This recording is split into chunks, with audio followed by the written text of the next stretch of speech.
Hello, जय हिंद सभी ND officers, कैसे हो आप सब।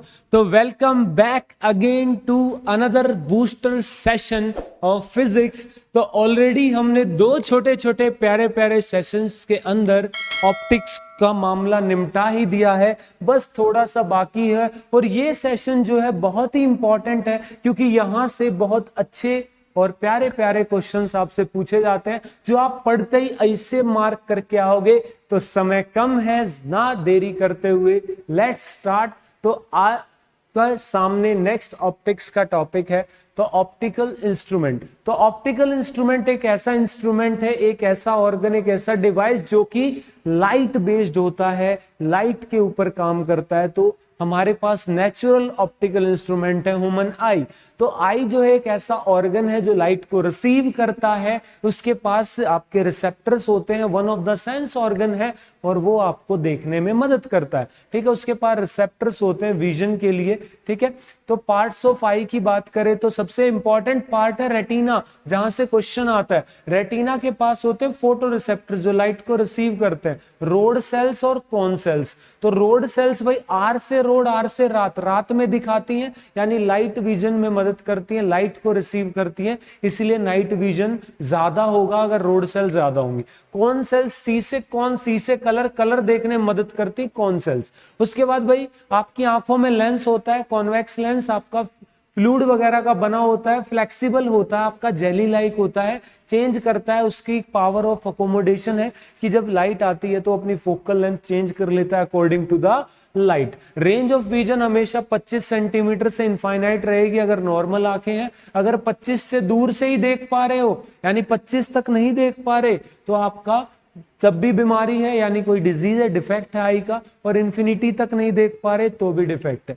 तो भाई आपका डिफेक्ट्स ऑफ ह्यूमन आई की बात करें तो आपका है भाई मायोपिया या शॉर्ट साइटेडनेस। मायोपिया का मतलब शॉर्ट साइटेडनेस, शॉर्ट साइटेडनेस पास का दिखता है, दूर का नहीं दिखता। यानी आप ऐसे याद रख सकते हो कि मायोपिक, मायोपिया छोटी सोच वाला, मायोपिक पर्सन यानी पास का दिखता है, दूर का नहीं दिखता। यानी रेंज जो है 25 सेंटीमीटर होगी नियर पॉइंट, लेकिन फार पॉइंट इनफाइनाइट से कम हो जाएगा। तो रीजन क्या है भाई, या तो पावर ऑफ कन्वेक्स लेंस बढ़ गई है, क्योंकि इसके अंदर क्या होता है भाई, इस टाइप की सिचुएशन बनती है। ये आपकी आंखें हैं, यहाँ पे कॉन्वेक्स लेंस है, इन्फिनिटी से जो रेज आती है बिफोर रेटिना मिल जाती है, तो ऐसा लगता है तो इसकी पावर बढ़ गई। अब घटाने के लिए, थोड़ा सा डाइवर्ज करने के लिए क्या यूज करेंगे, कॉनकेव लेंस, क्योंकि कॉनकेव लेंस की पावर अपोजिट होती है आपकी कॉन्वेक्स के, तो काटती है एक दूसरे को। या तो हम मान सकते हैं कि या तो साइज, आई बॉल का साइज बढ़ गया, या फिर फोकल लेंथ इसकी घट गई, या फिर पावर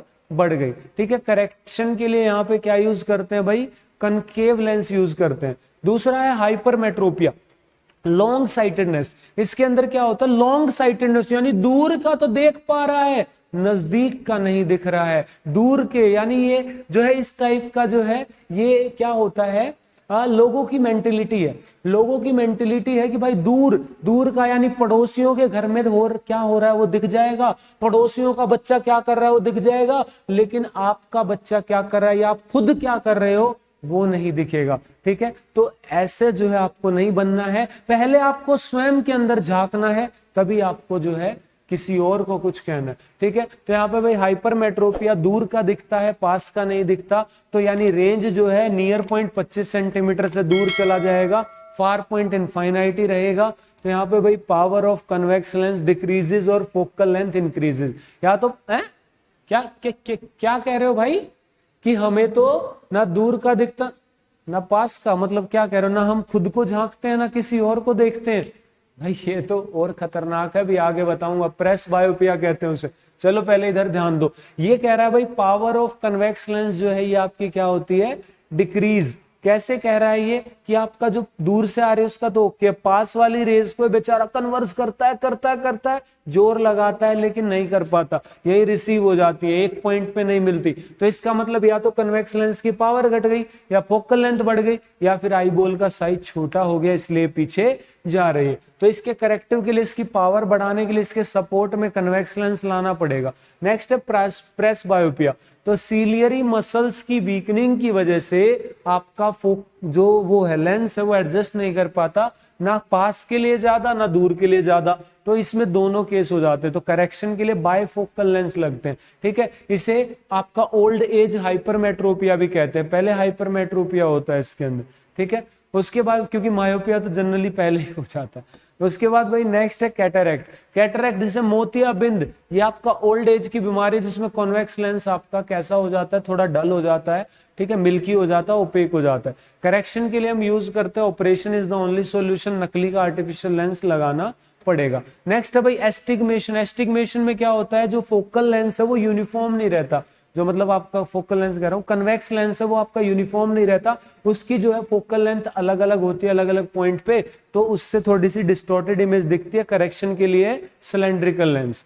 उसके बाद भाई नेक्स्ट प्रिज्म की बात करें तो प्रिज्म आपका ग्लास स्लैब से थोड़ा अलग होता है, क्योंकि ग्लास स्लैब के अंदर क्या होता है, लाइट गिराई आपने, ऐसे हुई ऐसे, तो लाइट इसके अंदर क्या हुई भाई, लेटरली डिस्प्लेस हुई।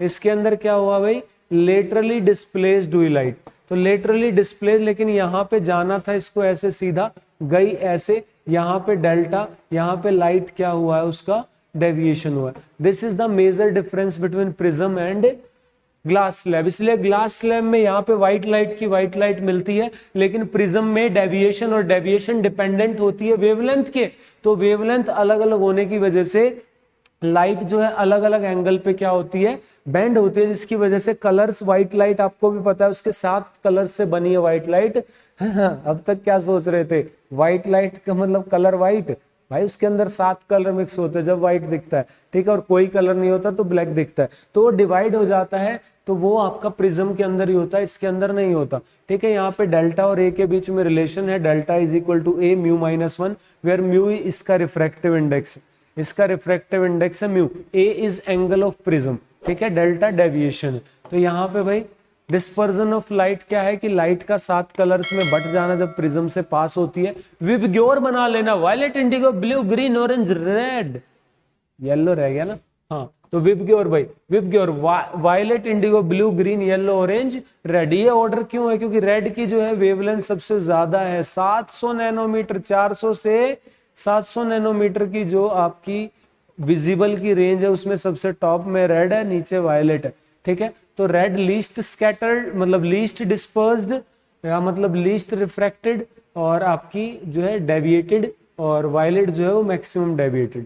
तो यहाँ पे भाई रिफ्रैक्ट जो म्यू है आपको ही पता है, 1 स्पीड 1 वेवलेंथ, लास्ट क्लास में बताया था।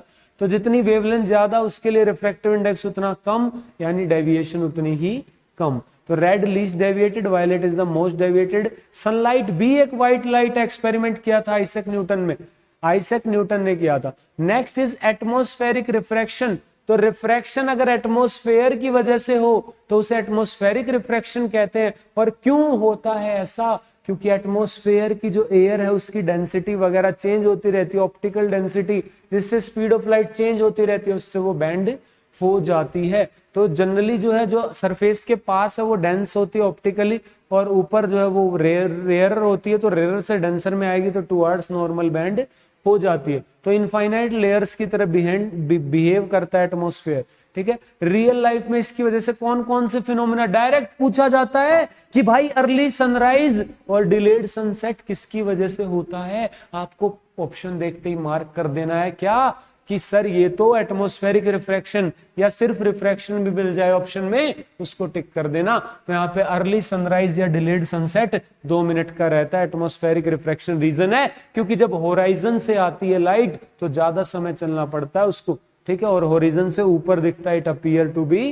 अप, तो ज्यादा डिस्टेंस चलना पड़ता है, उस वजह से नॉर्मली कलर जो है स्कैटर हो जाते हैं। और आगे आप पढ़ोगे स्कैटरिंग, तो उससे जो है सुबह शाम लाली दिखती है, गालों पे नहीं, उसके कहां पे दिखती है, सन के ऊपर लाली दिखती है, रेडिश दिखता है, ठीक है, उसके अलावा कुछ सूझता ही नहीं आपको। यहाँ पे भाई अपेरेंट पोजीशन ऑफ स्टार, तो यहाँ पे भाई रियल लाइफ एग्जांपल बता रहा हूं, स्टार्स की एक्चुअल पोजीशन नहीं दिखती, अपेरेंट दिखती है, ठीक है। Twinkling of star, flickering of object behind fire या हॉट ऑब्जेक्ट, ये सब आपके रिफ्रैक्शन की वजह से, एटमॉस्फेरिक रिफ्रैक्शन की वजह से हो रहा है। स्कैटरिंग ऑफ लाइट, तो यहाँ पे स्कैटरिंग का मतलब लाइट बिखर जाए। अब तक क्या थी, आपकी जो कंपोनेंट्स थे उसमें डिवाइड हो रही थी, अगर लाइट जो है बिखर जाए, स्कैटर हो जाए कोलॉइड से या उसके साइज के पार्टिकल्स से, तो उसे कहते हैं स्कैटरिंग। स्कैटरिंग की वजह से टिंडल इफेक्ट देखा होगा ना, कई बार खिड़की से लाइट आती है तो आपके डस्ट पार्टिकल्स की वजह से पाथ ऑफ लाइट विजिबल होता है, ठीक है। नहीं देखा तो मिरेकुलस क्लासेस पे कराया था ना एक्सपेरिमेंट,